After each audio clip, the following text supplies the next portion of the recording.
대망의 우리 손실보상으로 들어가 보도록 하겠습니다. 대한민국 헌법 제23조 23조를 한번 보세요.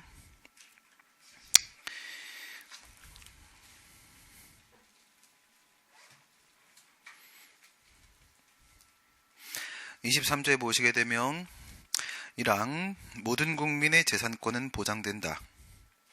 그 내용과 한계는 법률로 정한다. 재산권의 행사는 2항 공공복리에 적합하도록 하여야 한다. 3항 공공필요에 의한 재산권의 수용, 사용 또는 제한 및 그에 대한 보상은 법률로서 하되 정당한 보상을 지급하여야 한다. 이렇게 되어 있습니다. 여기서부터 시작입니다.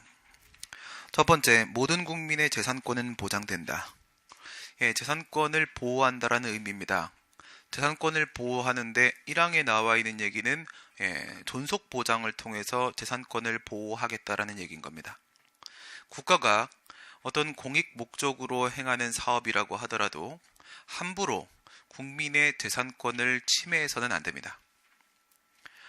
국민 재산권에 터치를 해서 안 된다는 얘기인 겁니다. 존속 보장의 방법으로 재산권을 보호하겠다는 얘기인데 그 재산권 보호에 대한 내용은 법률에 정해진다라는 겁니다. 재산권의 내용은 법률에 정해지고 그리고 이 재산권에는 일정한 한계가 있을 수 있대요. 재산권 보장에 일정한 한계가 있을 수 있다고 되어 있는데 그 내용이 2항에서 다시 등장을 합니다. 2항에 가시게 되면 재산권의 행사는 일정한 한계를 갖는데 그것이 공공복리에 적합하게 행사되어야 한다라고 되어 있어요. 공공의 행복과 이익을 위해서 재산권 행사가 제한될 수도 있다라는 얘기인 겁니다. 이것은 우리가 사회 구성원으로서 받게 되는 재산권에 대한 제한입니다. 사회 구성원이기 때문에 발생하는 재산권의 제한입니다. 그런데 재산권이 이렇게 제한받을 수도 있는데 그것이 매우 심각한 경우에는 또다시 재산권 보장의 필요가 발생을 하게 됩니다. 그것이 바로 사망입니다. 1항에서 재산권을 함부로 박탈하거나 해서는 안 된다라고 되어 있는데 근데 일정한 경우에는 재산권을 박탈을 할 수도 있다라는 거예요. 2항에서 말한 그 공공복리의 정도가 1항에 있는 재산권 보장의 사익보다 더 클 때죠. 1항에서는 사익으로서 재산권을 보장해야 된다라고 했습니다. 2항에서는 공공복리라는 공익을 목적으로 해서 그 재산권이 제한될 수도 있다라고 했습니다. 그런데 1항과 2항을 비교했을 때 1항이 더 크다는 겁니까? 2항이 더 크다는 겁니까? 2항이 더 크다는 겁니다. 2항에 있는 공공복리가 더 크게 되면은 1항의 방식으로 재산권이 보장되지 못할 수도 있다는 겁니다. 그래서 공공필요는 공공 플러스 필요입니다. 공공 플러스 필요. 공공은 위에 있는 공공복리를 말하는 거야. 공공복리, 공익사업. 공공복리와 필요는 이익형량입니다. 우리가 이야기해왔던 비례 원칙으로서 필요성 원칙 얘기하는 거예요. 이익형량입니다. 그러니까 공공복리라는 공익과 그 다음에 1항에 있는 사익으로서의 재산적 이익과 필요, 형량을 했는데 어느 쪽이 더 크다? 공익이 사익 침해를 정당화할 정도로 더 크다면 이거야. 공공필요에 의한, 즉 공익이 사익보다 더 크다면 그 재산권을 제약할 수도 있다 이거야. 재산권을 제약할 수도 있는데 그 방식은 재산권의 수용, 사용 또는 제한 세 가지의 내용, 세 가지의 방식이 존재할 수 있다는 겁니다. 이렇게 재산권의 제약이 발생을 하게 된다면 그때는 법률에다가 무엇을 마련해 놓아야 된다고? 보상 규정을 마련해 놓아야 한다 이거예요. 그 보상은 법률로서 하되 정당한 보상을 지급해야 된다. 보상을 지급할 수도 있는 것이 아니라 반드시 보상을 지급해야 된다라는 얘기고 그리고 그것은 정당한 보상 수준이어야 한다라는 얘기인 겁니다. 당장은 좀 무슨 말인지 잘 모르겠죠. 그렇죠? 무슨 말인지 잘 모르시겠죠? 이게 바로 받아들여지면 게임은 끝난 겁니다. 더 이상 할 얘기가 없어요. 그럼 지금 23조 사망까지 우리가 봤는데 먼저 하나는 정확하게 기억을 해 놓읍시다. 예, 재산권 보호 규정이 23조입니다. 재산권 보호 규정이 23조인데 이 재산권 보호는 1항의 방식으로 보호할 수도 있고 3항의 방식으로 보호할 수도 있는 겁니다. 1항이 있고 3항이 있고 두 가지가 있는 거야. 1항에서는 존속보장의 방식으로 재산권을 보호하겠다라는 것입니다. 3항은 가치보장의 방식으로 재산권을 보호하겠다는 것입니다. 그러면 원칙은 뭐고 예외가 뭡니까? 원칙은 1항이죠. 원칙은 아무리 공익 목적이라고 할지라도 존속보장, 즉 국민의 재산권에 대해서 제약을 가해서는 안 된다는 겁니다. 다만 어느 정도까지는 상관이 없는 건데 2항에 있는 공공복리를 목적으로 우리가 참아야 되는 수준의 범위까지는 상관이 없는 건데 원칙적으로는 재산권의 제약을 가해서는 안 된다는 게 1항이야. 알겠지? 그런데 어느 경우에 있어서는 이 존속보장의 방법으로 재산권을 보장해 줄 수가 없는 경우도 있더라 이겁니다. 그럴 땐 3항의 방식으로 가치보장 방식으로 재산권을 보호해주면 된다라는 겁니다. 재산권의 보호 방법은 존속보장의 방법과 가치보장의 방법이 있는데 원칙은 존속보장의 방법이 되는 것이고 그것이 불가능한 경우에는 최소한 가치보장의 방식으로라도 재산권을 보호해 줄 필요가 있다라는 얘기가 되는 거니까 23조는 전체적으로 재산권 보호에 대한 규정이 되는 것이고 1항은 존속보장, 3항은 가치보장 이렇게 구성이 되어 있는 겁니다. 우선 거기까지만 기억하세요. 1항은 존속보장, 3항은 가치보장, 원칙은 존속보장. 원칙은 남의 재산에 대해서 손대면 안 됩니다. 터치하면 안 되는 겁니다. 좋습니다. 여기까지 갔고 그리고 나서 215페이지로 가보도록 하겠습니다. 215페이지에 가게 되면 행정상 손해전보제도에 대해서 간단한 비교를 하나 해놓고 있는데 좌측에는 행정상 손해배상, 오른쪽에는 행정상 손실보상 이렇게 되어 있죠. 개념을 보시게 되면 손해배상은 위법한 행정작용이 있었습니다. 우리가 일반적으로 행정작용이라고 하게 되면 그거는 공법행위 말하는 것이죠. 공행정작용입니다. 위법한 행정작용에 대해서 금전적 전보를 해주게 되면 그런 걸 우리가 손해배상이라고 하게 되는 것이고 적법한 행정작용임에도 불구하고 금전적 전보를 해줄 때 우린 그런 것을 손실보상이라고 이야기를 하게 되는 겁니다. 하나는 위법한 경우가 하나는 적법한 경우다. 적법함에도 불구하고 돈을 준다는 점이 손실보상의 특징입니다. 그 다음에 행정작용을 보시게 되면 우리가 행정상 손해배상은 일반법으로서 국가배상법이라는 것이 있었죠. 국가배상은 기본적으로 직무행위부터 출발을 시키라고 했고 직무행위는 광의설에 따랐을 때 공행정작용이었습니다. 공법행위 전반이었죠. 근데 이거는 비권력적 행위도 포함되는 것이고 사실행위도 포함되는 것이고 부작위도 포함되는 것이고 그랬었습니다. 근데 손실보상은 그렇지가 않습니다. 손실보상은 그것이 공법행위여야 되는데 그것은 반드시 권력과 비권력 중에 권력적 행위여야 되고요. 그 다음에 법적과 사실 중에 법적 행위여야 되는 것이고요. 자기와 부작위 중에 반드시 자기 행위여야 됩니다. 손해배상과 비교하세요. 손해배상에 있어서의 직무행위하고 비교해 보시게 되면 우리가 공법행위라고 이야기를 하면서 세 가지를 불문한다라고 했었는데 권력과 비권력을 불문할 것이며 법적과 사실을 불문할 것이고 자기와 부작위를 불문할 것이라고 했습니다. 그런데 손실보상은 그것이 아니라 어떤 경우에요? 다 좌측으로 갑니다. 반드시 권력행위해야 되는 것이고 반드시 법적행위해야 되는 것이고 반드시 자기행위해야 되는 것입니다. 그래서 공권력 행사라고 되어 있는 겁니다. 공권력 행사. 차이점을 비교하셨죠? 네, 그 다음에 헌법상 근거를 보도록 하겠습니다. 우리 행정상 손해배상은 우리 헌법 29조의 근거를 두고 있었고 거기서 법률을 제정을 하라고 해서 구체화법으로 국가배상법이 만들어져 있었습니다. 그래서 우리는 행정상 손해배상을 국가배상이라고 말을 해왔었죠. 29조로부터 출발했었습니다. 그리고 행정상 손실보상은 우리 헌법 23조 3항입니다. 23조는 재산권 보호에 대한 규정이었었고 1항은 존속보장, 3항은 가치보장이죠. 손실보상은 가치보장이죠. 돈을 주는 방법이죠. 그래서 이건 3항 쪽입니다. 3항 쪽입니다. 손해배상은 29조고 손실보상은 23조 3항입니다. 헌법적 근거는 그러한데 법률적 근거는 어디에 있는가? 법률적 근거는 손해배상은 국가배상법이라는 것이 마련이 되어 있습니다. 그런데 손실보상은 별도의 일반법적 근거가 없습니다. 그래서 개별법에 근거가 있을 때만 가능합니다.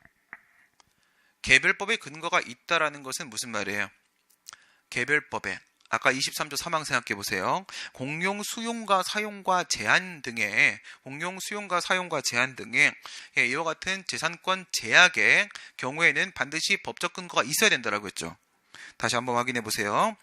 공공 필요에 의한 공익이 사익보다 월등히 큰 경우에 의한 재산권의 수용과 사용과 제한은 법률로서 하라고 했습니다. 우리가 법률 유보 원칙을 생각하게 되면 침익적 작용이면 반드시 법에 근거가 있어야 되죠. 수용과 사용과 제한입니다. 재산권을 제약시키는 방식입니다.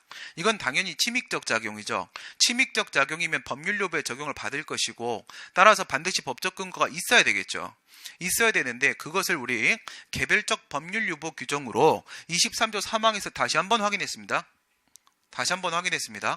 수용과 사용과 제한 등의 방식의 재산권 제약 행위는 이건 침익적 작용이기 때문에 반드시 법의 근거가 있어야 된다라는 개별적 법률 유보 근거를 23조 3항에 마련을 해놓고 있는 건데 이것도 법적 근거가 있어야 되겠죠? 그러면 국가가 공공 필요에 따라 공익 사업을 하려고 국민의 재산권을 수용하거나 사용하거나 제한하는 경우가 있어. 수용하거나 사용하거나 제한하는 경우에는 법적 근거가 따로 있어야 되겠지. 근데 그 법적 근거에 재산권 제약의 근거 법률입니다. 재산권 제약의 근거 법률, 수용, 사용, 제한을 합쳐서 뭐라고 부른다고? 재산권의 제약 행위라고 부르는 거야. 제약 행위. 재산권의 제약 행위의 근거 법률, 재산권 제약의 근거 법률에는 무엇도 함께 있어야 된다고요? 보상 규정도 있어야 된다. 그에 대한 보상은 이렇게 되어 있죠. 그에 대한 보상은 그러니까 그 법률 안에는 두 가지 내용이 들어가 있는 거야. 제약 규정이 있을 것이고 이 제약 규정이 들어가 있으면 보상 규정도 함께 있어야 된다는 겁니다. 알겠지? 제약 규정이 있어야 되고 제약 규정 옆에는 반드시 보상 규정이 함께 있어야 된다는 거야. 보상 규정이 들어가 있어야 된다. 그죠? 그러면 지금 이 법률이라는 것이 일반법을 말하는 겁니까? 개별법을 말하는 겁니까? 이건 개별법을 말하는 거예요. 개별법을. 왜 개별법을 말하는 거야?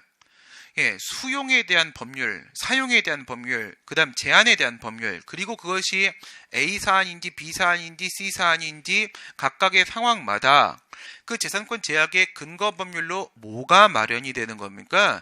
개별 법률이 마련이 되는 거라고요. 개별 법률이. 알겠어? 도로법이나 하천법이나 소방기본법이나 이런 데들 보게 되면은 재산권 제약 법률이 있어요. 재산권 제약 법률이. 그러니까 제약 규정이 들어가 있어. 그러면 그 개별법 안에 뭐가 들어가 있어야 된다고? 보상 규정이 들어가 있어야 된다고. 그러니까 우리 손실 보상에 있어서의 법률적 근거는 뭐가 된다는 거야? 개별법이 된다. 개별법이 된다. 그러면 그 제약 법률에 재산권 제약의 근거 법률에 만약에 보상 규정이 없다면 만약에 누락되어 있다라면 그럼 난 손실보상을 청구할 수 있는 겁니까? 없는 겁니까? 보상을 받을 수 있는 겁니까? 없는 겁니까? 받을 수 없는 것이다. 받을 수 없는 것이다. 원칙적으로 그렇다는 거예요. 손해배상에 대한 내용들이 굳이 개별법에 다 나와 있어야 됩니까? 이 법을 집행하는 과정에서 불법 행위로 국민에게 손해를 발생시키면 손해를 배상해 준다라는 말들이 개별법에 꼭 있어야 돼? 그건 아니었죠. 뭐가 있으니까? 일반법으로 국가배상법이 있으니까 그걸 근거로 우리는 손해배상 청구할 수 있었습니다. 하지만 손실보상은 그렇지가 않다는 겁니다. 일반법이 없기 때문에 23조 3항에서 법률로서 하되라고 했을 때 그 법률은 개별법을 말하는 것이기 때문에 그 개별법의 보상 규정이 만약 없다라고 한다면 그땐 손실보상이 원칙적으로 불가능하게 되는 겁니다. 그 다음에 전부의 범위, 우리가 손해배상이라고 하게 되면은 정신적 손해에 따른 위자료도 인정을 합니다. 그렇죠? 그리고 명예, 신용 등이 침해당할 수도 있는 겁니다. 그렇죠? 그 다음 생명, 신체 등이 침해당할 수도 있는 겁니다. 그렇죠? 그러니까 손해배상은 재산적 법익의 침해뿐만 아니라 비재산적 법익의 침해 부분까지도 역시 전보를 해줄 수 있습니다. 그런데 손실보상은 뭐예요? 손실보상은 23조는 재산권 보호 규정입니다. 그래서 이건 오직 재산적 법익의 침해, 재산권 침해 부분에 대해서만 인정되는 게 바로 손실보상이다. 차이점 비교하시고 그 다음 전보 책임을 보도록 하겠습니다. 우리가 지금까지 얘기했던 거 생각을 한번 해보시게 되면 손해배상은 위법 과실 책임의 문제라고 했었습니다. 손실보상은 적법 무과실 책임의 문제라고 했습니다. 그래서 중간에 껴있는 위법 무과실 영역에 있어서는 행정상 손해전보가 불가능해지기 때문에 그 흠결 영역에 대한 문제 발생이 존재할 수 있다라고 했습니다. 보시다시피 5조는 생각하지 마세요. 왜? 지금 우리는 29조로부터 출발했잖아. 29조에는 뭐밖에 없어? 공무원의 직무행위로 인한 손해배상에 대한 내용밖에 없지. 그럼 국가배상법으로 치게 되면 뭐만 고려하면 되는 거야? 2조만 고려하면 되는 거야. 5조는 입법자의 서비스라고 했습니다. 5조는 입법자의 서비스이기 때문에 5조 물론 무과실 책임입니다. 5조는 생각하지 마세요. 영조물의 설치관리로 인한 손해배상 생각하지 마세요. 2조만 생각하는 겁니다. 거기엔 뭐예요? 과실 책임주의입니다. 과실 책임 영역이죠. 그러나 손실보상에서는 과실이 필요 없습니다. 왜? 이건 아예 적법한 행위입니다. 이건 아예 적법한 행위이기 때문에 과실을 요구할 이유가 없습니다. 손해배상은 국가배상법에 따르게 되면 그 배상 책임의 주체가 누가 된다? 국가와 지방자치단체라고 되어 있었죠. 국가와 지방자치단체로 두고 있었습니다. 그런데 손실보상은 만약에 이런 경우라면 어떻게 될까요? 국가가 A라는 공익사업을 하려고 하는데 그 공익사업을 직접 다 할 수는 없지 않습니까? 그래서 민간 기업한테요 도시개발특별법 이런 게 있어요. 도시를 만들라고 시켰습니다. 그러면 도시를 만드는 기업이 있어. 현대산업개발이 했다. 이렇게 생각해 볼까? 그럼 현대산업개발이 손실보상을 하는 겁니까? 아니면 그 공무를 위탁한 국가 쪽에서 손실보상을 하는 겁니까?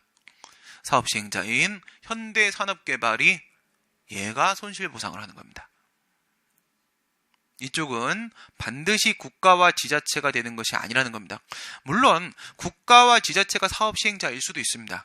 직접 사업을 시행할 수도 있죠. 그렇지 않은 경우에는 민간기업이 될 수도 있습니다. 그러니까 국가냐 지자체냐에 대한 문제가 아니라 사업시행자가 누구냐 이걸 보셔야 되는 겁니다.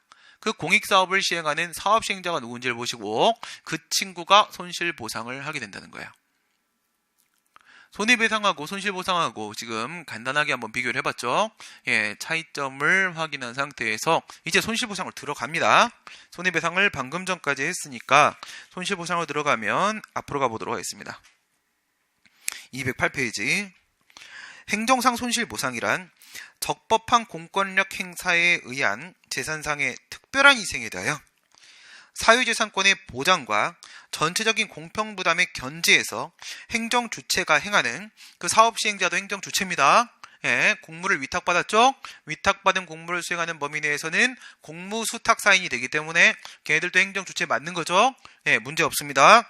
행하는 평균적 조절적인 재산적 보상을 말하는 것이고 이것은 단체주의적 견지에서 인정되는 것이다. 이래 되어 있는데 무슨 말인지 하나씩 뜯어봅시다.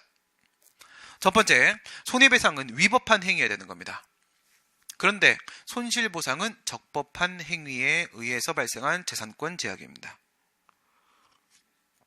다만 조심해야 될 것은 이 적법이라는 것이 최종적인 적법성을 말하는 게 아닙니다. 재산권 제약 행위는 반드시 법의 근거가 있어야 된다라고 했죠. 그 법의 근거가 구비가 된 겁니다. 그리고 그 근거법에 그대로 합치되는 방식으로 재산권 제약 행위를 한 겁니다. 무슨 말이에요? 여기서 말하는 적법은 일응적법입니다. 우선은 적법이다. 근거 법규에 합치되는 공권력 행사라는 겁니다. 적법하다고 하는 것이 이것이 언제까지나 적법이라는 얘기가 아니에요. 최종적으로 적법이라는 얘기가 아닌 겁니다. 이것은 근거 법규에 합치되는 그러니까 재산권 제약 근거 법률에 합치된다라는 의미가 바로 적법이라는 겁니다. 상당히 유동적이에요. 그리고 공권력 행사해야 된다라고 했죠. 이건 설명드린 대로 권력 행위해야 되는 것이고 법적 행위해야 되는 것이고 자기 행위해야 되는 것입니다. 손해배상하고 비교를 하시고요. 예, 그리고 재산상 특별한 희생이라고 했는데 이건 비재산권 침해는 인정이 안 되는 거고 재산권 침해만 인정이 된다라고 했습니다. 그런데 여기서 말하는 재산권이라는 것은 말이에요. 재산적 가치를 가지고 있는 모든 권리입니다. 재산적 가치를 가지고 있는 일체의 모든 권리를 말하는 것입니다. 그리고 그것은 또 공법상 권리인지 사법상 권리인지도 불문합니다. 사법상의 어떤 지적 재산권의 침해 등도 역시 손실보상의 대상이 될 수 있는 것이 맞습니다. 재산적 가치를 가지고 있는 모든 권리입니다. 모든 권리. 예를 들어서 이런 경우 여러분들 한번 생각해 볼까요? 예, 광어법에 따라서 광업 허가를 해줬다, 수산업법에 따라서 어업면허를 내려줬다, 뭐 등등. 특허 있죠, 특허를 해주게 되면 예, 그 상대방에게는요 독점적 권리를 설정해 준 거 아니겠습니까? 그럼 그 상대방 국민의 입장에서는 그 특허를 받아서 그 일을 할 수 있는 특허 사업권이 있지. 특허 사업권은 재산권이라고 했습니다. 특허 사업권은 재산권입니다. 그러니까 만약에 국가가 말이에요. 국가가 특허를 해줬어요. 어떤 사업을 할 수 있게 특허를 해줬는데 공익적 이유로 그걸 철회했습니다. 철회했어요. 다른 어떤 후발적 사유로 철회를 하게 되거든. 철회를 하면 그 개별법에 보상 규정이 있습니다. 보상 규정이 있습니다. 뭐가 지금 아니라는 걸 보실 수 있죠? 네, 23조 3항에 그대로 있는 수용, 사용 제한이 아닐 수도 있어요. 재산권의 제약행위가 반드시 수용, 사용 제한이 아닐 수도 있는 겁니다. 그리고 그 침해당한 이익이라는 것은 모든 재산권입니다. 공권이어도 되고 사권이어도 되고 모든 재산권인데, 그렇다면 재산권이 제약당했다라고 해서 예, 그것만 가지고 무조건 손실보상이 되는 것이냐? 그게 아니야. 헌법 23조 1, 2항에 있는 내용을 한번 보세요. 1, 2항에 뭐라고 되어 있냐면 재산권을 보장해주긴 보장해주는데 일정한 한계가 있을 수 있다라고 했어요. 그 한계는 어떤 한계라고 했지? 우리가 사회 구성원으로서 살아가고 있기 때문에 받을 수밖에 없는 예, 사회적 제약이 존재할 수 있다는 겁니다. 내 땅이라고 해서 말입니다. 여러분, 내 땅이라고 해서 내 땅 위에다가 건물을 전부 다 지을 수는 없는 겁니다. 그렇죠? 내 땅이 100평이 있는데 100평에다가 100평짜리 건평으로 만약에 건물을 지어버리게 되면 옆집도 그렇게 짓겠죠. 그럼 어떻게 나갑니까? 그렇죠? 건물과 건물 사이에는 일정한 이격거리가 존재할 수밖에 없는 겁니다. 이건 우리가 함께 살아가고 있기 때문에 필연적으로 발생하는 사회적 제약이라는 겁니다. 이 사회적 제약의 범위 내에서는 절대로 보상이 필요하지 않습니다. 그러면 과연 이 사회적 제약을 넘어서는, 즉 23조 1, 2항에 원래 재산권에 내재되어 있는, 원래 재산권에 담겨져 있는 정도의 수준의 그 제약의 수준을 넘는 걸 뭐라고 하냐면 사망이라고 하는데, 사망이 바로 이게 뭐냐? 공용제약입니다. 공용제약. 1, 2항에 있는 재산권 제약은 원래 존재하고 있는 제약이에요. 재산권 안에 원래 내재되어 있는 제약이에요. 사회 구성원이기 때문에 받아들여야 되는 제약입니다. 그건 특별한 희생이 아닙니다. 그건 보상이 필요한 내용이 아닌 겁니다. 그러나 사망에 있는 재산권 제약은 그렇지가 않다는 겁니다. 사망으로 넘어가는데 일정한 경계가 있을 수가 있는 겁니다. 그 경계가 바로 특별한 희생이에요. 재산권의 제약이 특별한 희생 발생 전이라고 하게 되면 사회적 제약에 불과한 것이고 그건 보상이 필요 없습니다. 재산권의 제약이 특별한 희생이 발생을 하게 되면 그건 더 이상 사회적 제약이 아니라 공용 제약으로 취급받게 되고 이것은 보상이 필요하다는 겁니다. 무슨 말인지 이해가 되세요? 네. 이 구조예요. 우선은 간단하게 보게 되면 23조에서 재산권을 보장을 하는데 23조 1항과 2항 그리고 23조 3항이 이렇게 있다라고 했을 때 1항과 2항, 특히 2항이죠. 2항. 여기에서는 그 재산권의 제약을 사회적 제약이라고 하게 되고, 이 오른쪽에 있는 재산권의 제약을 공용 제약이라고 하게 되는데, 둘의 판단 기준은 뭐라고? 특별한 희생이 발생을 했느냐 안 했느냐의 차이예요. 특별한 희생이 발생되지 않았다라고 하게 되면 여기는요, 보상이 필요가 없는 겁니다. 특별한 희생이 발생을 해서 그것이 공용제약의 수준에 해당한다라고 하게 되면 여기서 이제 보상이 필요해지게 되는 겁니다. 그러니까 재산권의 특별한 희생에 대하여 재산상 특별한 희생, 재산권에 어떤 제약이 발생을 하는데 그것이 어느 정도일 때 특별한 희생이 발생할 때 그 특별한 희생에 대해서 사유재산권의 보장과 그리고 공평부담의 견지에서 사유재산권의 보장은 23조 얘기하는 거죠. 손실보상을 얘기할 때는 여러분들 우선은 공용수용을 떠올려 놓고 생각하시면 편합니다. 공용수용이라는 것은 국민의 재산권을 박탈하는 거예요. 아예 뺏는 겁니다. 내가 만약에 내 땅이 있다고 쳐보세요. 내 땅이 있어요. 여기다가 공항을 만든다라고 해서 발전소를 만든다라고 해서 내 땅을 아예 뺏어가 버리잖아. 국가가 완전히 뺏어가 버리잖아. 그럼 그건 공용수용이야. 근데 이제 국가가 공익사업을 하는데 내 땅을 좀 사용하겠다는 거예요. 내 땅을 좀 사용해. 그 옆에다가 뭘 지어요. 지는데 내 땅에다가 뭐 좀 들어와서 뭐 여러 가지 중장비들이 들어올 수도 있잖아. 내 땅을 좀 사용하겠다. 그러면 공용 사용이야. 근데 그게 아니라 만약에 공익적 목적으로 그린벨트를 묶어버려가지고 내가 내 땅을 제대로 사용할 수 없게, 내 마음대로 사용할 수 없게 제약을 가하게 되면 그게 공용 제한이야. 무슨 얘기인지 이해가 되세요? 공용 수용은 아예 재산권을 박탈하는 거야.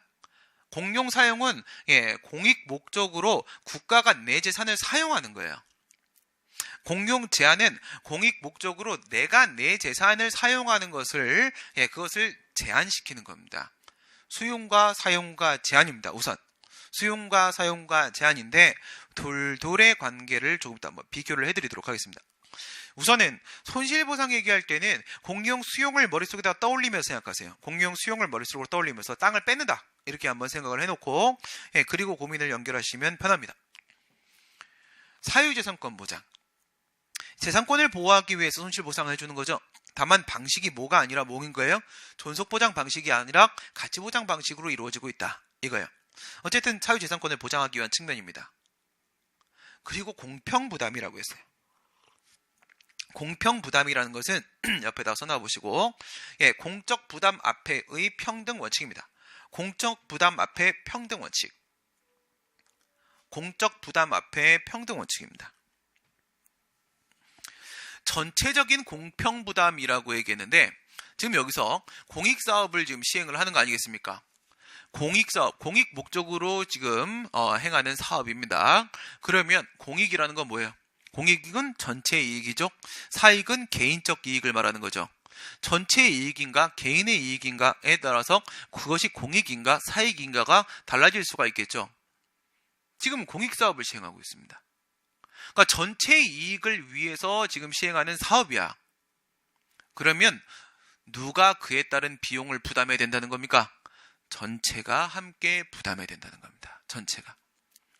전체 이익을 위해서 시행하는 사업이라고 하게 되면 전체의 부담으로 그 사업을 시행해야 된다는 겁니다. 전체 이익이면 전체 부담으로 하자. 전체 이익이면 전체 부담으로 하자. 즉 공적 부담 앞에 평등 원칙입니다. 공적 부담 앞에 평등 원칙. 무슨 뜻입니까? 전체 이익을 위해서 공익사업을 시행하죠. 그런데 누군가 특정인이 그에 따른 비용을 다 부담하면 안 되는 거잖아. 공항을 만들게 되면 전 국민이 다 그에 따른 유익을 얻게 되는 겁니다. 그런데 거기에 땅을 가지고 있는 사람만 그 비용을 부담하면서 땅을 뺏기고 끝나버린다라고 하게 되면 이건 평등 원칙에 반하는 거 아닙니까? 그렇죠? 이렇게 봐봐. 이게 전체 이익이야. 응? 이게 전체 이익입니다. 우리나라 국민이 9명이 있어요. 9명이 이렇게 있어요. 그래가지고 이 모두가 이익을 얻게 돼요. 이 공익사업을 시행을 하게 되면. 근데 이 공항을 만들고 발전소를 만들고 하는 데 있어서 필요한 부지는 1번 땅입니다. 막 이 땅의 소유자가 만약 갑이라고 생각을 해보시게 되면요, 그러면 오직 이거는 갑의 비용 부담으로 전체가 유익을 얻게 되는 것이잖아. 그러면 갑은 이것을 수용할 수 있겠습니까? 이 상황을 수용할 수가 없는 것이죠. 왜 모두가 함께 이익을 얻는데 그에 대한 비용을 다 내가 부담해야 되냐? 말이 안 되는 거잖아. 그렇죠? 그러면 전체 이익을 위한 것이라고 하게 되면 얘가 이런 식으로 땅을 뺏겨서 비용을 부담한 부분이 있다면 나머지가 어떻게 하라는 거야? 나머지가 돈을 내라고. 알겠어요? 나머지가 돈을 내라고. 뭐로 냈습니까? 세금으로 냈죠. 그렇죠? 나머지가 낸 돈을 가지고 얘한테 그에 따른 땅값을 주라. 이거예요. 땅값을 주라. 그러면 얘는요, 자기 땅을 뺏겼다라는 부분이 있고, 이 사람들은 자기 땅을 뺏기지 않으면서 비용으로 충당을 했잖아. 그럼 전체적으로 어쨌든 평등을 달성시킨 거 아니겠느냐. 이게 손실보상입니다. 전체 이익은 무엇으로 가는 거라고? 전체 이익, 공익이죠. 전체 이익은 전체의 부담으로서 해결하자. 전체 이익, 공적 부담입니다. 공적 부담 앞에 전체의 부담으로 평등하게 하자. 공평 부담입니다. 평등 원칙. 어떻게 한다고? 여기서 발생하는 만약에 비용 부담이 생긴다면 이것은 평등 원칙에 따라서 평등하게 분할하자. 이런 얘기가 되는 거예요. 전체 이익은 전체 부담으로서 해결하자. 이게 바로 손실보상의 취지입니다. 무슨 말인지 이해되시죠? 그래서 기본적으로 저 갑이라는 사람의 사유재산권을 보장을 하는데 이거를 금전적 전보의 방식으로 보장을 하게 될 것이고 공평부담의 원칙에 따라서 모든 국민이 함께 비용을 부담을 하게 되는 것이다. 이것이 바로 손실보상의 원리다. 평균적, 조절적, 재산적 보장. 그래서 저렇게 평균적으로 평균적 수준에 있어서 그 재산권에 누구는 어떻게 이 갑이라는 사람은 재산적 이익이 마이너스 후퇴했겠죠. 다른 사람들은 그 이익이 증가됐겠죠. 그래서 그 증가분과 이제 후퇴한 부분을 서로 조절하자. 재산적 측면에서 평균적으로 조절을 하자라는 게 바로 이게 손실보상이다. 손해배상과 옆에 비교가 간단하게 있는데 뭐라고 돼 있는지 한번 보세요. 국가하고의 관계인가 아니면 전 국민과의 관계인가를 비교해 보세요. 여기서 둘 다 그냥 재산적 손해가 발생했다고 한번 생각해 보세요. 손해배상 쪽도 손실보상 쪽도. 그러면 손해배상입니다. 갑에게 재산적 손해가 발생했거든. 누가 잘못한 거지? 국가가 잘못한 거지. 그러면 갑하고 국가하고 1대1 개인적 관계 문제입니다. 갑하고 국가하고 1대1 관계 문제예요. 개인주의적 관점에서 인정되는 게 손해배상인 겁니다. 그리고 이건 위법한 행위잖아. 위법한 행위니까 그 위법 행위를 한 불법 행위를 한 국가 쪽에서 미안하니까 도의적 관점에서 돈을 주는 게 바로 손해배상인 겁니다. 재산권을 침해당한 갑하고 그 다음에 국가하고 1대1 개인주의적 관점에서 국가가 미안해서 도의적으로 돈을 주는 게 바로 손해배상인 겁니다. 그런데 손실보상은 그런 문제가 아니에요. 여기서 재산권을 침해당한 갑이 있으면 이 갑과 국가의 관계가 아니야. 이 갑과 전 국민의 관계입니다. 전체 국민의 관계라는 거야. 그러니까 이건 개인주의적 관계가 아니라 무슨 관계다? 이건 단체주의적 관점에서 접근되는 부분이라는 겁니다. 그리고 다 같이 공평하게 부담을 하자라는 의미에서 인정되는 게 바로 손실보상이다. 이론적 근거. 참 턱도 없는 얘기인데 이런 게 또 문제로 나오니까 알아는 둬야 됩니다. 보시게 되면 첫 번째 기득권설입니다. 공공필요에 의해서 그래 공익이 상당히 크긴 하다. 그런데 그에 따라 기득권이 침해당했기 때문에 경제적으로 보상을 해주는 게 그게 바로 손실보상이다. 이렇게 보는 거예요. 이것도 틀린 말은 아닙니다. 손실보상은 기대권 침해에 대해서 인정될 수가 없습니다. 손실보상은 기대권 침해에 대해서 인정이 될 수가 없어요. 무슨 말이냐? 예를 들어서 여기에 이제 공익사업을 시행한다라고 해서 땅과 건물을 뺏었거든. 땅과 건물을 뺏었는데 내가 아직 만약에 영업손실보상을 한다고 생각을 해보세요. 영업손실에 대한 보상을 하고 있는데 이런 사람은 영업손실보상이 되고 이런 사람은 영업손실보상이 안 됩니다. 같은 건물의 안에 있다고 할지라도 만약에 1층에 있는 사람 같은 경우에는 1층에 있는 사람은 이미 영업을 하고 있었어요. 치킨집을 하고 있었거든. 그러면 그 사람이 한 달에 매출 평균액이 있을 거 아니겠습니까? 그 평균액 곱하기 해서 얘가 발생하는 재산적 손실의 금액을 우리가 구체적으로 추산해낼 수가 있습니다. 이거는 기득권 침해입니다. 이거는 기득권 침해이기 때문에 이미 영업을 하고 있었기 때문에 손실보상의 대상이 될 수 있어요. 근데 만약에 2층에 이번에 중국집을 하려고 리모델링을 들어갔어요. 근데 이 사람이 있잖아, 짜장면을 그렇게 잘 만들어. 무지하게 맛있어. 배고프지? 무지하게 맛있고, 이건 뭐 시장에 내놓기만 하면 뭐 짜파게티고 짜짜로니고 필요 없어. 응? 근데 아직 영업을 시작 안 했어. 그리고 이 친구 있잖아, 이거 딱 시작하면 한 번에 한 번 시장 접선 하려고 홍보도 엄청 많이 했고 리모델링 하는데 10억이 들었어. 막 금칠해 있어. 벽에 10원도 못 받습니다. 이건 뭐죠? 영업이 시작되면 난 돈을 이만큼 벌 수 있을 것이라고 하고 있는 기대권이잖아요. 아직 시작되지 않았습니다. 그러니까 손실보상은 기득권 침해에 대해서만 인정이 되는 것이며 기대권 침해에 대해서는 인정이 되지 않습니다. 그런 측면에서 보게 되면 이 기득권설도 완전히 틀린 말은 아닙니다. 그 다음에 은혜설입니다. 축복받으십시오. 그런 의미입니다. 국가가 은혜적으로 제공하는 경제적 보상을 말하는 것이다. 이것도 완전히 틀린 말은 아닙니다. 지금 이건 분명히 근거 법률에 적합하게 행위를 하고 있기 때문에 적법한 행위잖아요. 적법한 행위면 그냥 넘어갈 수도 있는 겁니다. 사실은 내가 위법한 행위를 한 게 아니잖아. 잘못한 게 없습니다. 국가가 잘못한 게 없는데 돈을 주고 있잖아.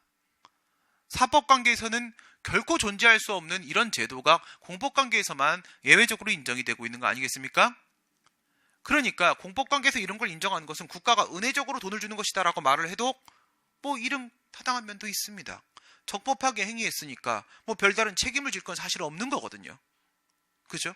법대로 했잖아. 그 다음에 공용수용설입니다. 공용수용은 뭐라고요? 재산권을 완전히 박탈하는 거라고 했죠. 이거는 재산권 박탈에 대해서만 인정해주는 게 손실보상이다 라고 얘기를 하는 겁니다. 뭐 이것도 완전히 틀린 말은 아닙니다. 왜냐하면 공용수용으로서 재산권을 박탈을 하게 되면 이건 결코 상대방 국민이 참고 견딜 수가 없기 때문에 이건 무조건 특별한 희생이거든요. 이건 무조건 보상이 필요한 친구예요. 그러나 이러한 주장들은 다 일면 타당하지만 이걸로 손실보상이 모두 설명되진 못합니다. 그래서 통설은 뭐로 보고 있다? 특별희생설로 보고 있습니다. 특정인에게 가해지고 있는 특별한 희생에 대한 공동체 전체, 국민 전체의 부담으로 수행하는 경제적 조절적 보상을 우리가 손실보상이라고 하는 것이다. 방금 설명드린 전체 이익이라면 전체 부담으로서 해결해야 된다라는 원칙, 이 원칙이 바로 특별희생설의 출발입니다. 뭐 큰 의미가 없어요. 이거 뭐 어쩌라고, 그치? 중요한 건 보상을 받을 수 있냐 없냐잖아 지금 상황에서, 그치? 그런데 이게 막 문제가 나와. 은혜설이 타당하다 X 막 이런 거. 은혜는 뭐 사람 이름이지, 그치? 그 다음에 헌법적 근거를 읽어보도록 합니다. 우리 헌법 23조 3항에서 공공필요에 의한 재산권의 수용, 사용 또는 제한 및 그에 대한 보상은 법률로서 하되 정당한 보상을 지급해야 된다라고 규정을 하고 있는데 이게 바로 헌법적 근거라고 했죠. 어디서 그랬어? 뒤에 표에서.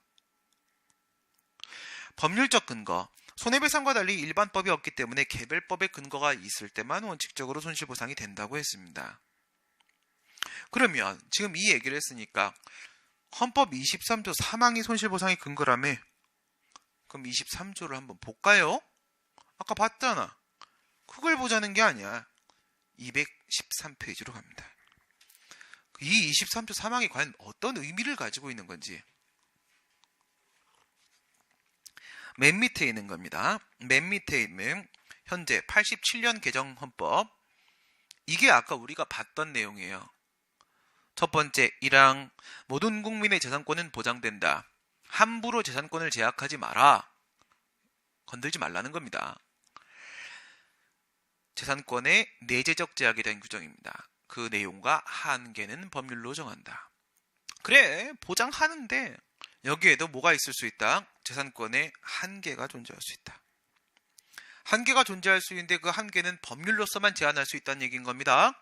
법률의 근거를 따로 마련하라. 내용, 보장해주는 내용뿐만 아니라 한계, 제한되는 부분에 대해서도 그 내용을 전부 다 법률에 정해놔라. 내재적 제약이 존재할 수 있다. 내재적 제약이 존재할 수 있다. 그 다음 2항 갑니다. 재산권의 행사는 공공복리에 적합하도록 해야 된다. 그러면 그 내재적 제약, 재산권의 한계는 어떤 측면에서 발생한다고? 공공복리 달성, 실현이라는 측면에서 재산권의 한계가 존재할 수가 있는 거라고요. 공공의 행복과 이익, 공공의 행복과 이익, 이게 바로 뭐야? 우리가 이 사회 구성원으로 살아가고 있기 때문에 발생할 수밖에 없는 이유입니다. 공공복리, 공공복리 때문에 존재한다. 이게 바로 뭐예요? 사회적 제약입니다. 사회 구성원이기에 발생할 수밖에 없는 재산권의 제약, 사회적 제약. 이게 사회적 제약이야. 그러니까 1항을 2항이 설명한 거지, 지금. 1항에서 한계라고 되어 있는 부분을 2항에서 다시 한번 설명한 거예요. 그래, 그렇게 제약이 될 수 있는데, 지금 이 상황을 한번 보세요. 처음에 보장한다 플러스, 그 다음에 뒷부분에서 한계가 있을 수도 있다 마이너스죠. 그 마이너스가 2항에서 다시 설명이 됐어. 근데 그 마이너스가 너무 커지게 되면 다시 플러스. 방식을 바꿔서 다시 플러스. 보호한다가 사망. 이렇게 들어가고 있는 거야. 사망에 가게 되면 공공필요에 의한 재산권의 수용, 사용 및 제한, 그에 대한 보상은 법률로서 하되 정당한 보상을 지급해야 된다의 의미를 보세요. 의미를 보세요. 잘 봐봐. 공공필요에 의한 재산권의 수용, 사용 또는 제한이 있죠. 이게 재산권의 제약이죠. 이 재산권의 제약이 어디에 근거를 둬야 된다고? 법률로서 하되 법률에 근거를 두고 있어야 된다라고 했어요. 그리고 또 그 뒤에 그에 대한 보상은 법률로서 하되, 그러면 앞에 있는 재산권 제약, 그 제약의 근거 법률하고 뒤에 있는 보상, 보상의 근거 법률이 다른 법이겠어요? 아니죠. 같은 법이겠죠. 같은 법이겠죠. 그렇습니다. 그러면 우선 이렇게 해석할 수 있겠지. 재산권의 제약에 대한 내용, 수용 사용 제한인데 제약에 대한 내용하고 그 다음에 그에 따라서 필요한 보상, 보상에 대한 내용은 곱하기 뭐로 한다고? 법률로 한다고. 법률로 한다고. 그럼 우리가 확실히 알고 있는 부분은 뭐냐면 이렇게 침해적 행정작용이라고 하게 되면 법률의 근거가 필요하다는 건 우리가 확실히 알고 있거든. 이건 확실히 알고 있는 부분이지. 그러면 이 재산권 제약의 근거 법률은 무조건 만들어질 거야. 만들어질 거야.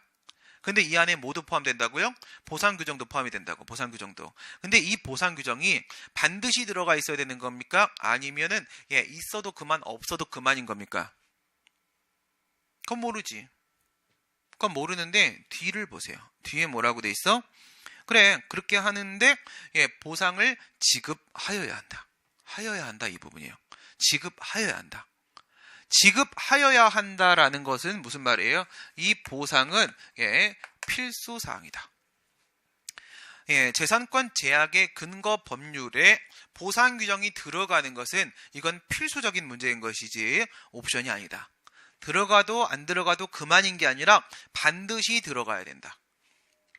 그러면 이 지급하여야 한다에 있어서 이 법률 안에 들어가 있는 이 재산권의 제약과 이 보상 제약 규정과 보상 규정 둘의 관계는 무슨 규정이다. 무슨 관계를 맺고 있다고 볼 수 있죠? 이건 불가분의 관계죠. 불가분의 관계입니다. 뗄래야 뗄 수 없는 관계인 거잖아. 제약이 존재하는 이상 보상은 무조건 함께 있어야 된다는 얘기예요. 그게 바로 불가분 조항이다 라는 의미가 되는 겁니다. 불가분 조항이다. 재산권 제약 행위는 반드시 법의 근거가 있어야 돼. 지급하여야 한다라고 했기 때문에 거기에 반드시 보상 규정도 있어야 돼. 반드시 보상 규정도 있어야 돼. 출발 뭐라고? 재산권 제약은 반드시 법의 근거가 있어야 돼. 에서 출발을 시켜. 출발을 시키고 거기에는 무조건 뭐가 동반돼야 돼? 보상 규정이 동반돼야 돼. 그렇게 볼 수밖에 없는 이유는 지급하여야 한다. 이것 때문에 그런 거야. 하여야 한다. 보상 규정이 들어가 있어라. 근데 반드시 들어가 있어라. 그 의미야. 지급하여야 한다. 알겠어요? 예, 그리고 나서 이제 보시게 되면은 예, 법률로서 하대라고 했어요. 법률로서 하대. 법률로서 하대라고 하게 되면 보상을 해줄 수 있는 권력은 뭐가 있을 수 있어요? 입법부가 있을 수 있고, 행정부가 있을 수 있고, 사법부가 있을 수 있고, 그렇죠? 그래. 이렇게 되어 있다는 얘기는, 네. 예, 입법부가 있을 수 있고, 행정부가 있을 수 있고, 사법부가 있을 수 있고, 이렇게 있어. 근데 얘는 신경 쓰지 마. 행정부는. 아니, 행정부가 보상을 하고 싶으면 쟤는 언제든 보상할 수 있어요. 쟤는 언제든 보상할 수 있어요. 그쵸? 얘가 뭐 하면 돼요? 보상금 지급결정 처분하면 되는 겁니다. 보상금 지급결정 처분을 하면 되는 거라고. 보상을 해주는 데 있어서 무슨 문제가 있어? 안 해주니까 문제가 되는 거지. 그치? 해주는 데 있어서 아무 문제 없어요. 여러분, 보상금 지급결정 처분하는데 여러분들이 길을 걷다가 넘어졌어. 그 도로에다가 넘어졌을 때 안 다칠 수 있는 완충장치를 해주지 않아서 너무나 미안합니다. 그래서 보상을 해줬다. 보상금 지급결정 처분을 해줬어요. 문제가 됩니까? 상대방한테 수익적인 행위이기 때문에 법의 근거가 필요가 없어요. 법의 근거가 필요가 없습니다. 이 행정부는 언제든 해줄 수가 있어요. 얘는 신경 쓰지 마세요. 중요한 문제는 누구하고 누구냐면 얘하고 얘의 관계예요. 얘하고 얘의 관계. 왜냐면 우리가 난 특별한 희생을 받았어. 난 도저히 참을 수가 없어. 이건 난 너무 특별해 지금 상황이. 그래서 이 법원에다가 내가 뭘 제기하게 되면 손실보상 청구 소송을 제기를 한다면 말입니다. 손실보상 청구 소송을 제기를 해요. 제기를 했을 때 이거를 법원이 판단해가지고 야, 넌 정말 보상이 필요한 친구가 맞다. 어떻게 참았니? 야, 돈 줘, 국가. 야, 쟤 돈 줘. 할 수 있냐고요. 할 수 있냐고. 사법부가 보상을 해줄 수 있느냐 이겁니다. 할 수 있어요? 없어요. 뭐라고 돼 있어? 법률로 써야 돼. 보상은 법률로 하라고요. 보상은 법률로 하라. 그러니까 입법자가 법을 만들면서 거기다가 제 보상해줘라고 보상 규정을 넣어놓지 않은 이상은 보상 규정이 없다면 아무리 법원이 사법부가 얘가 보상이 필요하다고 판단이 나와도 보상을 해줄 수 없다는 거예요. 국가한테 보상해주라고 명령하는 판결을 내릴 수가 없다는 겁니다. 무슨 말이죠? 법원에 의한 보상은 안 된다. 이것만 되는 거지. 오직 입법자만 그 보상 여부를 결정할 수 있는 것이지 법원이 그에 따른 보상 여부를 결정할 수 있는 건 절대로 아니다. 그게 뭐예요? 법률로 써야 돼. 법률로 써야 돼. 알겠습니까? 이 두 가지 의미를 체크해야 돼요. 잘 챙겨야 됩니다. 뭐랑 뭡니까? 불가분 조항인가 아닌가. 두 번째, 법원에 의해서 보상이 가능한가 아닌가. 이 두 가지를 잘 챙겨 놓으셔야 됩니다. 이게 출발이야. 위로 올라가 봅니다. 위로 올라가고 1962년 3공화국 당시의 헌법에는 뭐라고 돼 있나? 모든 국민의 재산권은 보장되고 내용관계는 똑같다. 그쵸? 법률 정한다. 똑같죠? 재산권의 행사는 공공복리에 적합하도록 해 똑같다. 차이 없죠? 공공필요한 재산권의 수용, 사용 또는 제한은 법률사대 정당한 보상을 지급해야 된다. 똑같죠? 구간이 명관이었나봐. 옛날 게 지금 그대로 돌아와 있어요. 뭘 똑같아. 내가 미쳤나보다. 그쵸? 죄송합니다. 제가 안경을 내일 안 오는구나. 바꾸겠습니다. 하나가 빠져있네. 잘못 읽었죠?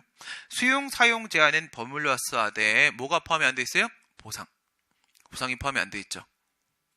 근데 뒤에 뭐라고는 되어 있어? 보상을 지급하여야 한다. 라고는 되어 있습니다. 그죠? 그러면 이 안에 보상 규정이 들어가야 되는 건 맞습니까? 보상 규정이 들어가야 되는 건 맞습니까? 맞아요? 그렇죠. 보상 규정이 들어가야 되는 건 맞습니다. 불가분 조항인 거는 맞다는 거예요. 지급하여야 한다. 라고 되어 있으니까 지급하여야 된다. 그 다음 단계 생각해 보세요. 그럼 들어가 있어야 되는데 만약 없으면요. 이 생각을 해보라고. 만약 없으면 어떡할 거야? 지금 헌법에 따르면 어떻게 됩니까? OX 이렇게 되죠. 지금 헌법에 따르게 되면 재산권 제약의 근거 법률에 보상 규정이 반드시 포함이 돼야 돼. 그치? 불가분 조항. 반드시 포함이 돼야 되는데 만약 이게 누락돼 있다면, 없으면 이게 문제인 거잖아. 그치? 보상 규정 있으면 뭐가 문제가 돼? 그냥 보상하면 되는 거지. 없으면 이제 우리가 갈 수 있는 곳은 여기밖에 없는 거야. 믿고 의지할 수 있는 건 법원에다가 소송 제기하는 것밖에 없잖아. 이렇게 소송 제기하면 법원의 판단에 의해서 보상을 해줄 수 있어요? 지금의 법에 따르면 할 수 없어요. 할 수 없어요. 근데 위에는 지금 뭐라고 하고 있는 겁니까? 수용 사용 제한은 법률로 써야 돼. 이건 그냥 개별적 법률 유보에 대한 규정이야. 개별적 법률 유보에 대한 규정이고, 근데 여기 뭐가 안 포함되어 있어? 보상이 포함 안 돼 있잖아. 이게 된다는 거야. 이게 법원에다가 손실보상 청구성 제기하면, 그러니까 여기에 보상 규정이 있어야 되는 건 맞는데 지급하여야 한다. 포함되어 있어야 되는 건 맞는데, 만약 포함이 안 돼 있다면 뭐 해야 되는 거야? 소송 제기 되는 거야. 소송 제기해도 야, 입법 불비야. 입법 불비. 보상 규정이 있어야 되는데 없네 지금. 없어. 야, 내가 해줄게. 사법부가 야, 고가채 돈 줘. 이렇게 할 수 있는 거야. 그렇죠? 지금은 그게 안 되는 거야. 지금 그게 안 되는 거야. 그러면 제일 좋은 게 맨 위에 거죠? 맨 위에 거. 예, 반드시 보상 규정도 있어야 되고요. 반드시 있어야 되는 것이고, 만약 없다면 법원에다가 소송 제기하면 돈을 또 받을 수도 있는 거고요. 아주 좋은 상태죠. 그치? 지금보다 이게 국민한테 훨씬 더 유리한 거잖아. 그치? 그 다음 봅시다. 유신헌법 1항 모든 국민의 재산권은 보장된다. 내용과 관계는 법률로 정한다. 재산권 행사는 공공복리에 적합하도록 된다. 여기까지 똑같죠? 공공필요에 의한 재산권의 수용, 사용 또는 제한 및 그에 대한 보상의 기준과 방법은 법률로 정한다. 법률로 정한다. 이렇게 되어 있습니다.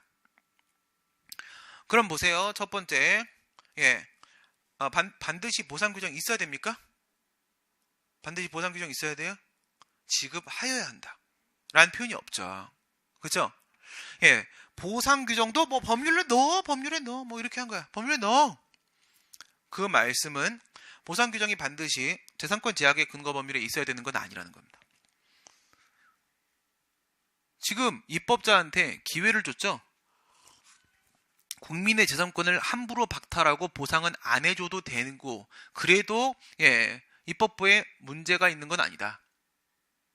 보상 안 해도 된다는 겁니다. 보상 안 해도. 보상은 법률로 하는데 안 해도 된다라고 써 있잖아. 뒤에 안 보여요? 안 해도 된다? 한국사를 배웠는데 왜 안 보여? 안 해도 된다 써있지. 지금 보이지? 그치? 보이지? 안 해도 된다. 지급하여야 한다라고 안 써있으면 지급 안 해도 된다라고 돼 있는 거잖아. 그치? 보상 규정 없어도 되는 거예요. 막 나가자 이겁니다. 그치? 교묘하지. 지금 교묘하지. 그래 놓고 나서 어쨌든 보상은 법률로 하래. 보상 법률로 하래. 보상을 해야 되는 것도 아닌데 보상을 하려면 법률로 하래. 이건 완전히 입법자한테 모든 권한 다 준 거잖아. 그쵸? 보상은 법률로 하는데 안 해도 돼. 짱짱짱이죠. 무슨 말이에요? 보상은 아예 안 하겠다라는 의지를 표명한 겁니다. 무슨 헌법이야? 유신헌법이잖아. 국민의 공용 수용으로 재산권을 함부로 박탈해도 되고, 그리고 보상은 오직 법률로만 할 거니까 법원에다가 소송 제기해서도 못 받는 거야. 그러면 입법자는 여기다 보상 규정을 둬야 될 의무가 있느냐? 그것도 아니라잖아. 지금 불가분 조항도 아니고요. 법원에 의한 보상도 불가능한 겁니다. 와, 대박이죠? 이봐, 손해배상에서 박정희가 한 짓거리하고 손실보상에서 박정희가 한 짓거리를 한번 보세요. 무슨 짓을 하고 있는가?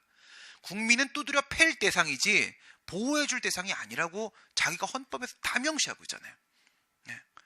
이 나라는 내가 군주다라고 써 있는 거예요. 이건 분노하지 않습니까? 분노 잠시 삭히고 그 다음 내려가 봅니다. 1980년 겁니다. 재산권은 보장된다. 내용과 관계는 법률 정한다. 뭐 똑같고. 재산권은 의무를 수반한다. 그 행사는 동시에 공공복리 봉사해야 된다. 그냥 뭐 문장이 나눠져 있는 거지 내용이 차이는 없죠. 공공복리에 적합해야 된다. 공공복리에 봉사해야 된다. 무슨 차이야? 똑같죠? 그 다음에 3화 공공필요에 의한 재산권의 수용, 사용 또는 제한은 법률로 수하되 보상을 지급해야 된다. 뒤에 봐봐. 보상은 공익 및 관계자의 이익을 정당히 형량하여 법률로 정한다. 이렇게 돼 있죠. 그러면 앞에서 재산권 제약만 법률로 하고 보상은 법률로 안 하는 것처럼 써 있지만 뒤에까지 읽게 되면 보상도 법률로 하는 거 맞죠? 뒤에까지 읽으면 보상도 법률로 하는 거 맞죠? 그러면 법원에 의한 보상이 가능해? 불가능하죠. 법원에 의한 보상이 불가능하고 그러면 불가분조항은 맞아요? 그렇죠. 보상 규정은 집어넣어야 되는 거죠.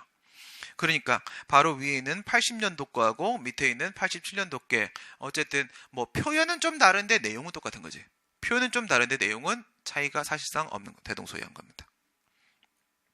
23조 사망의 의미를 불가분 조항인가 법원에 의한 보상이 가능한가 라는 두 가지 측면에 있어서 사망의 의미를 여러분들이 정확하게 새겨 놓으시기 바랍니다. 아주 중요한 부분입니다. 아주 중요한 부분이에요. 됐고 다시 앞으로 들어갑니다. 손실보상의 종류가 있는데요. 손실보상의 종류. 방금 전에 정당한 보상을 지급해야 된다라고 돼 있었어요. 그렇죠? 손실보상은 협의의 손실보상이 있을 수 있고 이건 보상을 전혀 해주지 않았을 때 문제가 되는 부분입니다. 그 다음에 정당보상에 대한 문제, 보상금 증액 청구에 대한 문제가 있을 수가 있겠죠.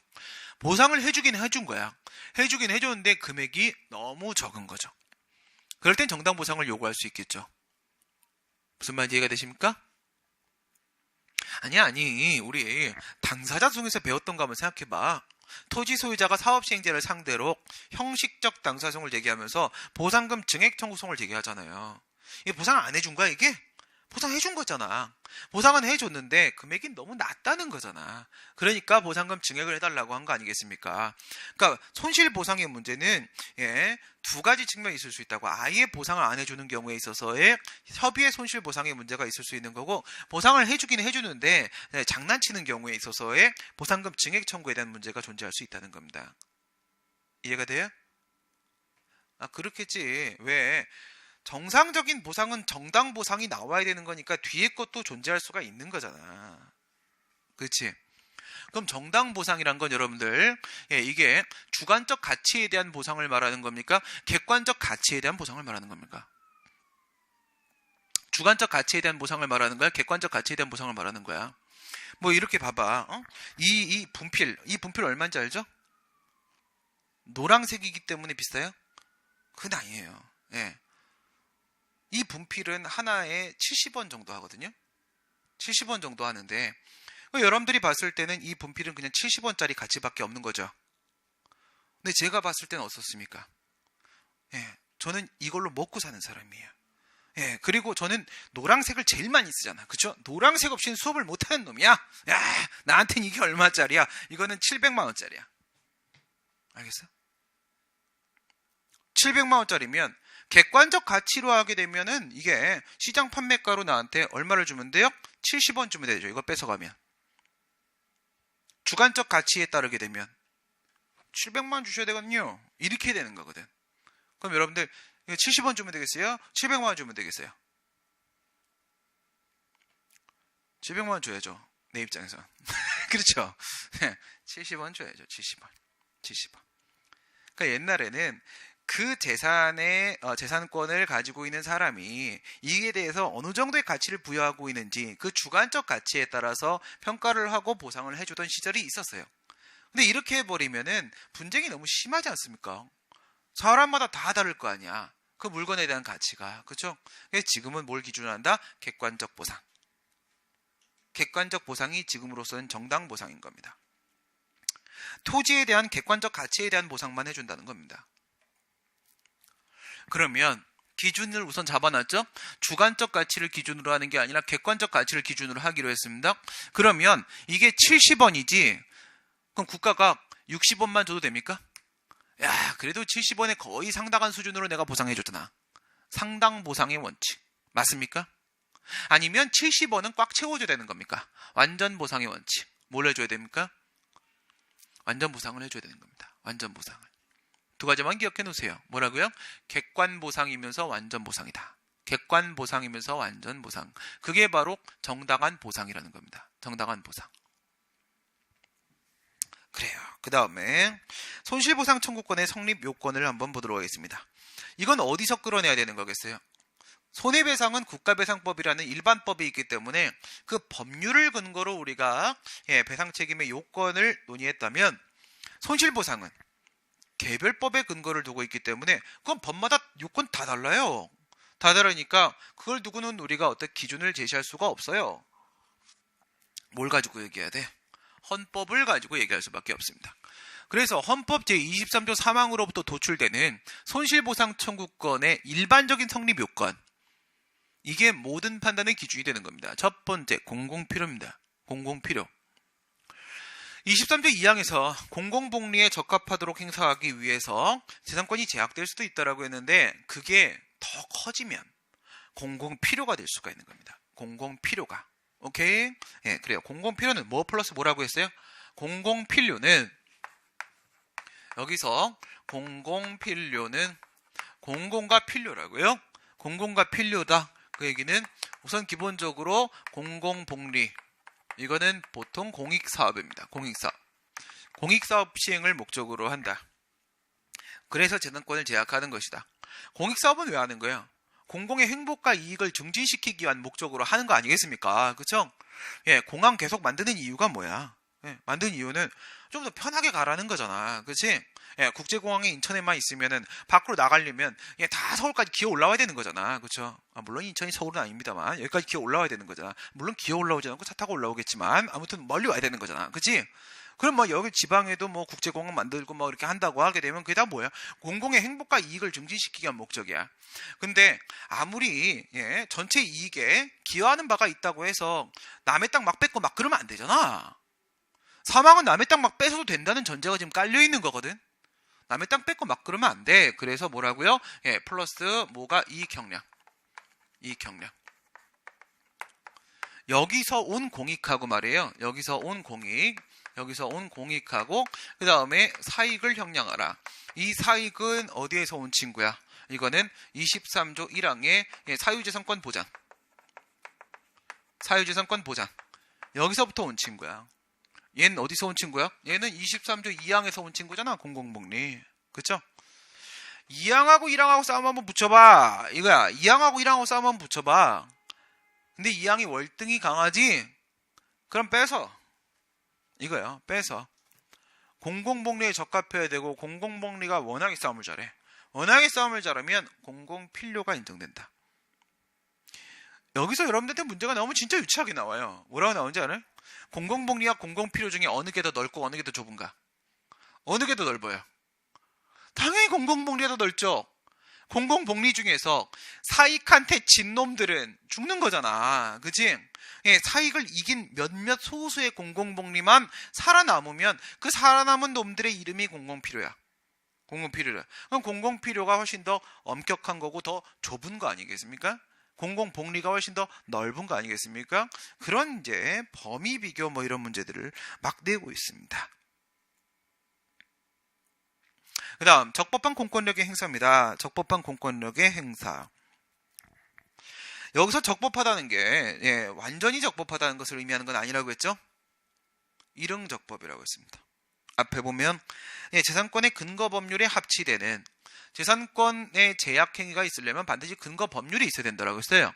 근데 그 법에는 분명히 합치되는 재산권 제약 행위를 한 거예요. 근거법과 합치되는 적법한 공권력 행사에서 발생한 재산적 손해에 대해서 보상을 하게 되는 것이다. 밑에 있는 내용 봐봐. 법에 위반되는 행위를 했다. 법에 위반되는 내용으로 재산권 제약 행위를 했어요. 그럼 어떻게 해야 돼요? 이거 위법한 행위잖아요. 그죠? 적법한 공권력의 행사에서 적법한을 깨버린 거야. 뒤에 보면 비권력적인 행위라거나 사실행위다 라고 하게 되면 공권력 행사를 깬 거야. 공권력 행사를. 그럼 이런 애들은 어떻게 해야 돼요? 위법한 공권력 행사라거나 아니면 이렇게 뭐 비권력적 행위라거나 사실행위라거나 이런 경우에 재산적 손해가 발생하면은 뭐를 시도해야 되는 거지? 이 친구들은 손해배상을 시도해야 되는 친구들이죠. 얘들은 손해배상으로 처리될 문제들인 거지 손실보상으로 처리될 수 있는 아이들이 아닌 겁니다.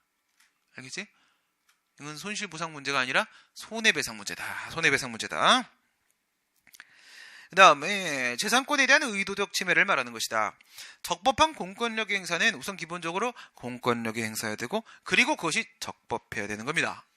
공권력의 행사해야 되는 거고 그리고 적법해야 되는 겁니다. 그럼 밑에 있는 재산권에 대한 의도적 침해, 의도적 제약 이건 어떻게 되는 거야? 재산권에 대한 제약이어야 되는 것이고 그리고 그것이 의도적 제약이 되는 것입니다. 재산권의 제약이 되는 것이고 그것이 의도적 제약이 되는 것입니다. 먼저 재산권에 대한 제약에 대한 문제는 말씀드린 대로 뭐라고 했어요? 모든 재산적 가치를 가지고 있는 일체의 권리, 공권과 사권을 비교할 것도 없는 것이고 어떤 재산권의 침해가 발생하든 그거는 상관이 없다라고 했습니다. 의도적이다. 의도적이다. 이건 뭐야? 이 재산권 제약 행위를 했을 때 발생하는 결과를 이미 사전에 예측하고 있었어야 된다는 거야. 그 행위와 공익사업을 시행하는 이 행위하고 이 친구한테 발생하는 재산권 제약의 결과하고 직접적 인과관계가 성립돼야 된다고요. 직접적 인과관계가 성립돼야 돼요. 이 공익사업이 직접적 원인이 되는 결과로서의 재산권 제약이어야 한다는 겁니다. 사전에 충분히 다 예측할 수 있어야 되는 문제라는 거예요. 오케이? 네. 뭐 예를 들어 갖고 이런 걸 한번 생각을 해보세요. 경북대학교 동아약국 사건이라는 게 있습니다. 경북대학교 동아약국 사건. 뭐 이 부분에 대해서 좀 이상하게 설명하시는 분들이 많이 계시던데, 이거는 어떤 사건인 거냐면요. 원래 같은 경우에는 우리 문제 풀다 보면 그런 얘기들이 나와요. 거기서 이제 경찰이 학생들이 이제 데모를 한 거야. 경북대학교 안에서 데모를 하다가 이제 외부로 진출을 하려고 하는 거예요. 그 수년간 그리고 그 해에도 이 안에서 수없이 그런 집회들이 있었습니다. 그 집회들이 있었는데 그럴 때마다 경찰이 그동안 어떻게 했었냐면 그 이제 소방서 불 끄는 차도 와 있었고요. 그 다음에 이제 만약에 옛날에는 그냥 뭐 보통 모든 데모를 할 때마다 화염병을 들고 다녔기 때문에 그건 이제 뭐 누구나 들고 다녔어요. 화염병은. 그건 이제 뭐 그냥 이렇게 꽃병이라고 그랬죠. 꽃병 이렇게. 꽃병이니까 이게 다른 게 아니고 이제 꽃을 담고 있는 거야. 꽃을 이렇게 하얀 색깔 천으로 이렇게 꽃이 백합처럼 이렇게 예쁘게 올라와 있고 꽃병인데 이 꽃이 이제 마술도 부려. 그래갖고 불을 딱 붙이면 이게 탁 타오르고 막 그다음 던지면 이렇게 불꽃놀이도 되고 꽃병 막 이렇게 했단 말이야. 꽃병들 다 들고 다녔어요. 이제 그러다 보면은 주변에 화재가 날 수가 있잖아. 불이 날 수가 있기 때문에 경찰들이 그 화염을 막는 이렇게 뭐 병풍 같은 거 있지. 그런 거를 항상 가지고 다녔어요. 그 경북대학교 앞에서 시위를 진압할 때도 그랬었고. 그리고 또 이제 경찰들이 뭘 했냐면 그동안에는 이제 안에 당연히 서로 프락시가 있거든. 서로 안테나가 있어요. 안테나 삐삐삐. 옛날에 우리 전화기 없던 시절에도 우리가 안테나를 설치를 했었습니다. 안테나 어떻게 설치하는지 알아요? 뭐 예를 들어서 이제 우리 학교 쪽으로 이제 만약 한국통신 이제 노동자들이 이렇게 들어온다 그렇게 되면은 보통 어디서 내리냐면은 성신여대역, 도남역 쪽에서 내려요. 이제 거기서부터 이제 형님들이 막 뛰기 시작을 하거든. 그러면 이제 오신다라는 얘기가 딱 들으면 우리는 어떻게 하냐? 학생들을 거기서부터 학교까지 쫙 배치를 시켜요, 애들을. 그 봉화 올리듯이 하는 거야. 핸드폰 이런 게 없으니까. 봉화 올리듯이 딱 여기서 출발했음. 그럼 출발했음 이러잖아. 출발했음. 그러면 얘가 이제 저쪽에다가 얘기를 하면 얘가 저쪽에다 얘기를 하면 이제 제가 어디 있냐면 공중전화 옆에 있어. 공중전화에서 학교로 전화를 해. 출발했습니다. 오케이. 야, 출발했단다. 그러면 마중 나가라. 그러면 이제 우리 막 사수대가 쭉 마중이 나가. 마중을 나갑니다. 그러면 또 그쪽도 머리 쓰기 때문에 우리 안에다가 막 프락치 다 박아놔요. 박아놓고 우리 움직임을 이미 다 알아. 얘기했잖아. 저 어떻게 잡혀갔는지. 수배 중에 정말 너무 짜증나는 일이 있어하고 딱 6명의 친구들과 주요 멤버들이죠. 나쁜 놈들. 6명의 친구들과 밤새 술을 먹었어. 술 먹다가 난 더 이상 여기 못 있겠어. 난 내일쯤 나갈 거야. 수배 중에 나가면 안 되거든. 나갈 거야. 그랬거든. 그걸 이미 알고 있어, 걔들이. 어떻게 알았냐? 그래서 아니 분명히 국정원에서 도청은 우리 총학생회실을 도청을 하고 있고 나는 분명히 단과대학생회실에서 술 먹을 때 그 말을 했는데 어떻게 알았냐? 그랬더니 그 6명 중에 한 놈이 우리 새끼다라는 거야. 자기들한테 그 등록금 이런 거 지원받고 들어와 있는 학생이라는 거야. 오, 그 나머지 5명은 정말 내가 너무 믿는 동지들이거든. 다 서로 막 이렇게 해놓거든. 네, 그래요. 그럼 우리가 나가면 이제 또 경찰들은 어디서 막 여기저기 골목에서 막 어디 숨은지도 모르던 사람들이 갑자기 막 튀어나오거든. 막 전경들이랑 막 그다음에 이제 하얀 모자 쓴 이제 청바지에 백골단들이 막 그때부터 유행이야. 이거 찢어진 바지 뭐 들고 나오는지 알죠? 백골단들은 그런 거 안 들고 나와요. 그 여러분들 그 뭐 300 이런데 200, 500, 700 뭐 이런 영화 있죠. 몇 백이야? 3천? 네, 영화 보면 이러잖아. 옛날에 그 싸운 사람 이렇게 동그란 조그만 방패 갖고 있지. 조그만 방패. 그거 갖고 있고요. 그 다음에 이렇게 그 손에 차는 곤봉 있어요. 작은 거 이렇게 딱 넣으면은 요만큼밖에 안 돼. 그게 걔네들이 이렇게 방패로 맞고 이걸로 때리는 이렇게 치는 방식이에요. 일당백이거든. 막 여기저기서 기어 나와갖고 막 엉망진창이 되거든. 그러니까 그쪽도 이미 알고 있는 거야. 경북대가 그동안에 밖으로 나갈 때마다 이미 프락지가 얘기를 해주기 때문에 그 지역 주민들 있죠. 안에서 집회할 때까지 상관없잖아. 밖으로 이제 시위대가 나올 때 그 주민들한테 그 이제 상가 주민들 다 얘기를 해줬어요. 애들 나옵니다. 애들 나오면 상가 주민도 뭐라고 할 수도 없지. 왜? 자기들 물건 팔아준 애들이니까 그 뭐라고 할 수도 없는 입장. 그러니까 보호를 해줘야죠. 재산권을. 어떻게? 애들 나오니까 빨리 샷다 내리고 계세요 라고 얘기를 다 해줘 왔어. 이게 실제 상황이에요. 이게 얘기를 해줬는데 그날따라 그 사실을 상가 주민들한테 얘기도 안 해줬고요. 그 다음에 그 화염 막는 그 병풍 그것도 없었고요. 소방차도 없었어요. 그날따라 좀 이상했어. 근데 이제 판례는 뭐라고 했냐면 어쨌든 얘네들은 법령에 합치되는 시위 진압을 했기 때문에 문제없다. 이렇게 끝났던 사건이야. 이렇게 끝났던 사건인데 만약에 얘네들이 경찰이 거기서 시위를 진압을 하고 있는데 이 시위 진압이 적법하다는 겁니다. 손해배상이 안 됐다는 건 위법하지 않았다는 얘기예요. 주관식 문제 풀 땐 제가 위법하다고 이렇게 썰을 풀거든. 왜? 그 전에 했던 상황들 있잖아요. 충분히 지역 상인들은 예전에 그렇게 했기 때문에 이것을 기대할 수밖에 없는 것이고 이거는 조리상 당연히 그것을 기대할 수밖에 없는 것이다. 그럼 조리상 재량은 0으로 축되는 것이고 그 의무를 이행하지 않은 부작위는 위법해질 수밖에 없는 것이기 때문에 손해배상은 가능하다. 이런 논리를 펴거든. 근데 판례 인정 안 했거든. 판례 인정을 안 했어요. 그럼 손실보상 될까요? 적법한 행위인데 재산권 침해됐지 않습니까? 그쵸? 공권력 행사잖아요. 시위 진압행위 다 되는 거거든요. 과연 될까요? 의도적 침해가 아닙니다. 의도적 침해가 아니라고요. 아니 그들이 예상했어요? 예상한 거 아니죠? 의도한 겁니까? 그 동아약국이 그렇게 다 불타가지고 없어질 거라는 걸 예상하고 의도해서 그렇게 뭐 안 가져오고 소방차 안 부르고 한 건 아니지 않습니까? 그렇죠? 의도적 침해 됩니다. 의도적 침해. 그치? 그리고 또 이런 부분들이 이런 또 의도적이냐 아니냐에 대한 문제는 자주 문제에서 나오는 건 이런 영업손실의 문제예요. 영업손실의 문제. 영업손실의 문제는 이제 우리가 이렇게 이거잖아. 이게 가장 대표적인 케이스거든. 국도를 이제 뛰고 있단 말이에요. 국도를 뛴다는 건 이제 자동차 운전 얘기하는 겁니다. 막 진짜 뛰면 다리 많이 아프고 이렇게 쭉 가고 있어요. 쭉 가고 있다 보면 이제 왼쪽에 뭐가 있습니까? 왼쪽에 막 슉슉 슉슉 뭐 화가죠. 조영남보단 잘 그리죠. 네, 전 제가 그리고 있지 않습니까? 그죠? 조영남도 자기가 그리나 모르겠네. 이렇게 들어가요. 이렇게 들어가는데 이렇게 안으로 들어가는. 이게 국도를 가다 보면 왼쪽에 이렇게 뭐가 있잖아. 아파트가 막 이러잖아. 저기 왜 사람 살아? 이렇게 보면은 논만 있으니까 사람 없을 것 같은데, 근데 옆에 보면 뭐 공장 이런 게 몇 개 있어. 이제 거기 일하시는 분들이죠. 여기 살고 있죠. 이렇게 들어간 진입로가 있는데 이 진입로에 이제 작은 뭐가 있었어. 화로회 집이 있었다. 이런 문제가 있단 말이죠. 화로회 집이 있어요. 그러면 여기는 다 논이야. 아무도 없어. 그럼 이 회는 누가 먹어? 이 사람들도 회를 먹어야 될 거 아니야. 근데 이게 서울부터 하면은 이게 막 뭐 몇십 킬로 막 이렇게 되는데 회 배달시키면 오냐고.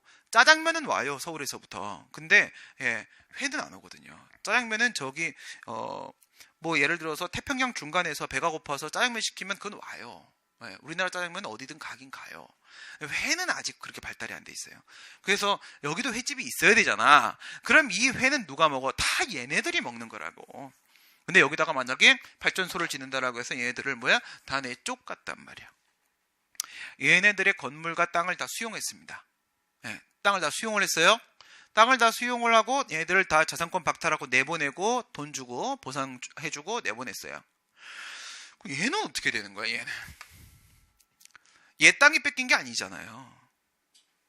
이런 걸 뭐라고 하냐면 이 공익사업지 박 이렇게 얘기하는 거야. 공익사업지 박. 예, 사업시행지 밖에서 발생했다. 공익사업시행지. 사업시행지 밖에서 발생한 재산적 손실을 우리가 간접손실이다. 이렇게 불러요. 간접손실이다. 이거는 의도한 게 아니잖아요. 그렇죠? 예, 국가가 여기다가 발전소를 짓는다고 했을 때, 야, 이 횟집 죽어라. 널 죽이기 위해서 내가 얘네들을 내쫓는 거다. 이건 아니잖아. 그치? 어? 횟집하고 무슨 원한을 졌길래. 그건 아니란 말이야. 의도한 게 아니죠. 이런 것도 마찬가지로 재산권에 대한 의도적 침해에서 의도적 침해가 깨지는 거예요. 의도적 침해가. 원칙적으로는 안 됩니다. 별도의 보상 규정이 없는 이상. 됐습니다. 그 다음에 넘어가면 이제 특별한 희생에 대한 얘기 나옵니다. 이게 제일 중요한 거죠. 이 제일 중요한 건 언제 하는 거야? 잠깐 쉬었다가. 쉬어야지. 계속해? 휴식이 중요한 거야. 네. 잠깐 쉬었다가 특별한 희생부터 다시 들어가도록 하겠습니다.